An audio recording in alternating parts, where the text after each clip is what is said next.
In the beginning, there was nothing, but God said, "Let there be light," and then there was light. Then God created the world and everything in it. This is known as creation. Now, there are four main interpretations of creation that are derived from the biblical account of Genesis, the first being the young earth interpretation. This one states that the earth is about 6,000 years old. It also has a literal interpretation of Genesis, as in 6 24-hour days of creation. The second is the gap theory. This theory suggests that there were millions of years between Genesis 1:1 and Genesis 1:2. It accounts for the apparent age of the earth while keeping the normal 6 days of creation. The third interpretation is the day-age theory. It says that each day of creation was actually millions of years long.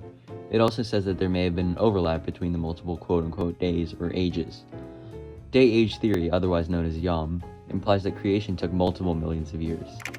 The final interpretation is the literal one.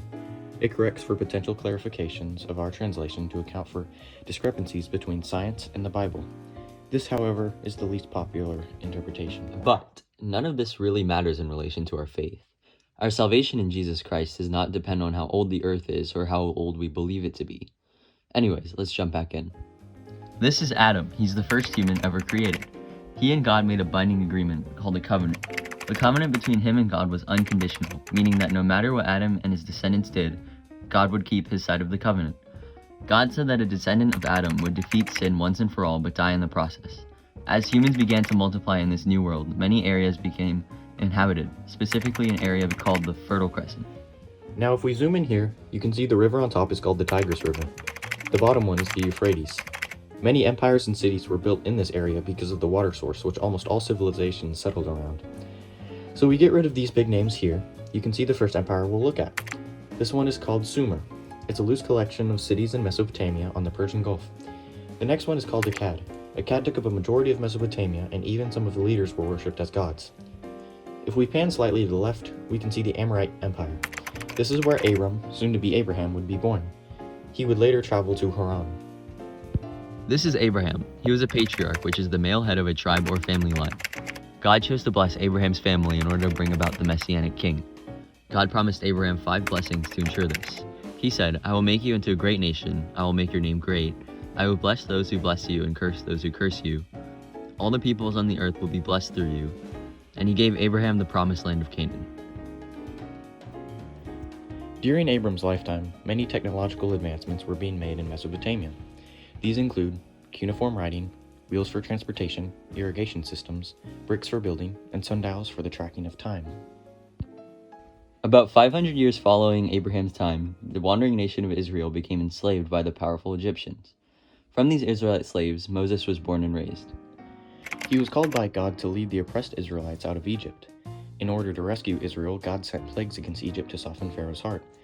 These plagues included the water in Egypt turning to blood, an abundance of frogs, gnats, and flies, the death of livestock, boils on the skin of Egyptians, hail, locusts, darkness, and finally, the death of every firstborn Egyptian.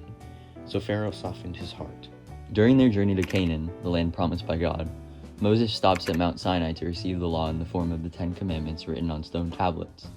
These are also a part of the covenant that Moses makes with God. God tells Israel that he will be their God and they will be his people. If Israel follows these commands, they'll be able to enter into Canaan. After Moses and Joshua's time leading the Israelites in the wilderness, the judges took over. These were people who were empowered by God to deliver Israel from their oppressors as military leaders in times of crisis. However, over time they became increasingly corrupt, creating a downward spiral of judges. Israel started out by serving the Lord, but then they would fall into sin and idolatry. When the Israelites sinned, God allowed them to be enslaved by the surrounding nations. Next, Israel cried out to God, and he'd raise up a judge to deliver them. Then, once Israel was delivered from their oppressors, they would serve the Lord again and restart the downward spiral.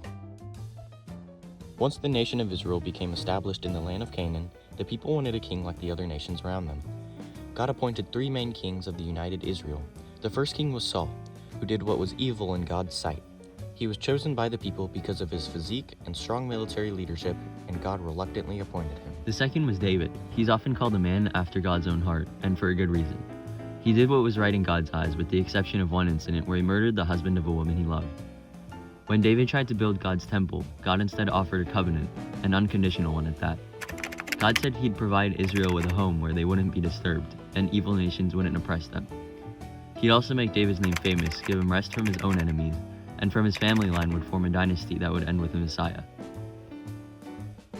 The third king of Israel was Solomon.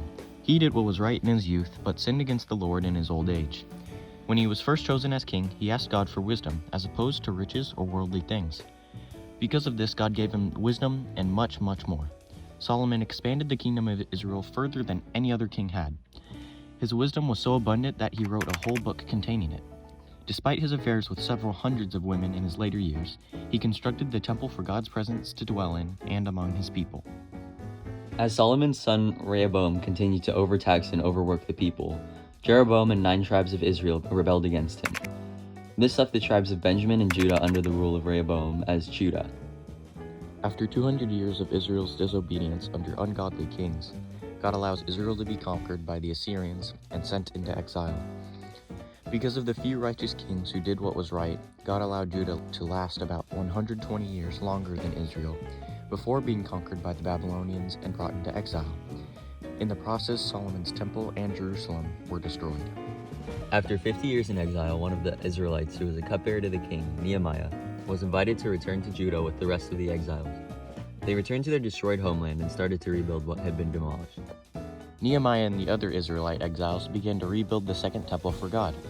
But when they finished, God's glory never returned to the temple because it was used to worship idols. Jerusalem was rebuilt, but the people remained the same. Because of God's unconditional love, he sent prophets to plead the Israelites to obey God and his law, but none of them heeded his word, and they slowly drifted even further away from God. And that's the end of the Old Testament.